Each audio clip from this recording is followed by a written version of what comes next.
दोस्तों, सबसे पहले सब्सक्राइब करें, नोटिफिकेशन बेल दबाएं और सबसे पहले वाली ऑप्शन ऑल करें, जिससे हमारी आने वाली नई वीडियो की नोटिफिकेशन आपको फ़ौरन मिल जाए। जय श्री राम भक्तों। दोस्तों, देववाणी की कहानियाँ प्रेरणादायक होती हैं। इन कथाओं को सुनकर आप लाइक जरूर किया कीजिए और अपने विचार कमेंट में जरूर बताया कीजिए, जिससे हमें पता चले कि हमारी कहानियाँ आपको कैसी लगती हैं। आज की कथा है साधु का लोटा। आइए कथा श्रवण करें। बहुत समय पहले की बात है। एक सिद्ध संत थे। समस्त सिद्धियों को प्राप्त करने के बाद भी वह शिष्यों को तंत्र साधना के स्थान पर ज्ञान साधना के लिए प्रेरित किया करते थे। छोटी छोटी कथाओं और अपने जीवन से जुड़ी घटनाओं के माध्यम से वह अपने शिष्यों को प्रेरित किया करते थे। उन संत का पूरा जीवन प्रेरक और हैरान कर देने वाली घटनाओं से भरा पड़ा था। दोस्तों, आज हम उस संत के जीवन की एक छोटी सी घटना सुना रहे हैं, जिसे सुनकर आपको शिक्षा मिलेगी और जीवन जीने का सही रास्ता मिलेगा। एक समय की घटना है। वह संत रोज बहुत लगन से अपना लोटा राख या मिट्टी से मांजकर खूब चमकाते थे। संत का लोटा खूब चमकता था। उनके एक शिष्य को गुरु के इस कार्य से बड़ा कौतूहल होता था। प्रतिदिन इतनी तल्लीनता से गुरु द्वारा लोटे को मांजकर चमकाना देखकर उसे बड़ा विचित्र लगता था। वह सोचा करता था कि सारी दुनिया के वैभव से दूर रहने वाले हमारे गुरुदेव की जान इस लोटे में क्यों अटकी है, जिनके दर्शन और आशीर्वाद के लिए लोग घंटों प्रतीक्षा करते रहते हैं। उन्हें अपना 1 मिनट का समय भी ऐसे कार्यों को देना बेफजूल है।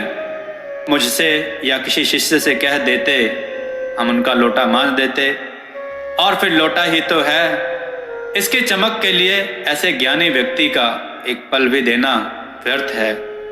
यह प्रश्न उसे सताता रहता था। आखिर उससे रहा नहीं गया। उसने मन की पीड़ा निकाल देने का निश्चय किया।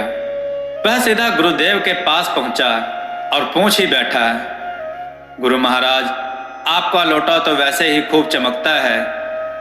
इतना चमकता है कि उसमें हम अपनी छवि भी देख लें। फिर भी रोज रोज आप इसे मिट्टी, राख और जून से मांजने में इतनी मेहनत क्यों करते हैं? आपका समय तो अनमोल है। जो अनमोल समय आपके दर्शनार्थियों का जीवन बदलेगा, उसका एक पल भी इस लोटे के पीछे खर्च करने का कोई औचित्य समझ नहीं आया। शिष्य के इस भोले से प्रश्न को सुनकर गुरु मुस्कुरा उठे। वह हंसकर बोले, पुत्र, इस लोटे की यह चमक एक दिन की मेहनत से नहीं आई है। इसमें आई मैल को हटाने के लिए नित्य प्रति मेहनत करनी पड़ती है। ठीक वैसे ही जैसे जीवन में आई बुराइयों, बुरे संस्कारों को दूर करने के लिए हमें रोजाना ही संकल्प करना पड़ता है। तुमने कहा कि मेरे दर्शन या प्रवचन से बहुत से लोगों का जीवन बदल सकता है, परंतु यह तो तभी होगा ना जब मैं स्वयं खुद को चमकाकर मांझ कर रखूं। संकल्प के साथ स्वयं को अच्छा चरित्रवान इंसान बनाने के लिए हमें रोजाना के अभ्यास से ही अपने दुर्गुणों का मैल दूर करना पड़ता है। लोटा हो या व्यक्ति का जीवन, उसे बुराइयों के मैल से बचाने के लिए हमें रोजाना ही कड़ा परिश्रम करना पड़ेगा। एक दिन की चूक भी स्वीकार नहीं की जा सकती, क्योंकि उसी एक दिन की चूक जीवन भर के तप को निगल जा सकती है।